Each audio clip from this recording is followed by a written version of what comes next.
इसी साल भारत बांग्लादेश मैत्री के 50 साल पूरे हो रहे हैं। प्रधानमंत्री ढाका में नेशनल डे प्रोग्राम में शामिल हुए और उन्होंने देश, भाषा और संस्कृति के लिए पाकिस्तान के अत्याचारों से लड़कर जीवन समर्पित करने वाले बांग्लादेशी लोगों को याद किया। इस्लाम में अक्सर मुस्लिम ब्रदरहुड की चर्चा की जाती है। क्या वास्तव में इस्लाम में मुस्लिम ब्रदरहुड जैसे विचार या सोच जमीनी स्तर पर दिखाई पड़ती है, या फिर ये एक मिथक मात्र है? आइए जानते हैं क्या है मुस्लिम ब्रदरहुड और इसको लेकर मिथक। दरअसल मुस्लिम ब्रदरहुड को मिस्र के सबसे प्रमुख इस्लामी पुनरुत्थानवादी राजनीतिक समूहों में से एक के रूप में जाना जाता है। इसकी स्थापना 1928 में हसन अल बन्ना ने की थी। अल बन्ना के लेखों ने इस्लाम पर आधारित एक आधुनिक विचारधारा पेश करके इस्लामी बौद्धिक इतिहास में बदलाव लाने की कोशिश की। अल बन्ना ने इस्लाम को कुरान के साथ एकमात्र स्वीकार्य संविधान के रूप में जीवन की व्यापक प्रणाली माना।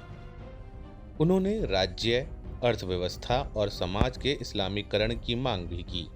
हालांकि यह सब कोरी कल्पना ही साबित हुई, क्योंकि इस्लाम के नैतिक मूल्यों और अच्छे कामों का प्रचार प्रसार के अपने मकसद से भटककर जल्द ही मुस्लिम ब्रदरहुड राजनीति में शामिल हो गया।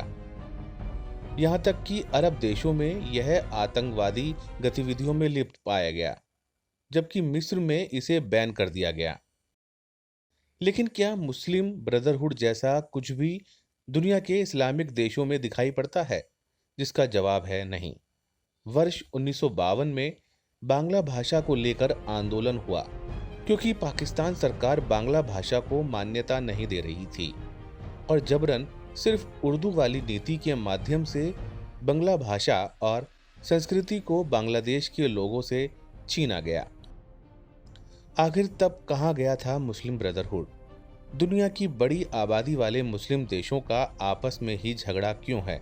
दुनिया भर के शिया सुन्नी समुदाय का दीन भी इस्लाम, तीर्थ स्थल मक्का भी एक, लेकिन धड़े दो।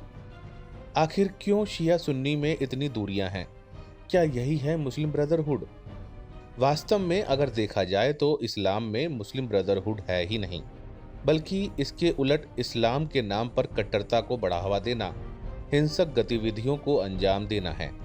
जहां ये सब चीजें मौजूद हों, वहां मुस्लिम ब्रदरहुड की बात करना भी बेमानी है।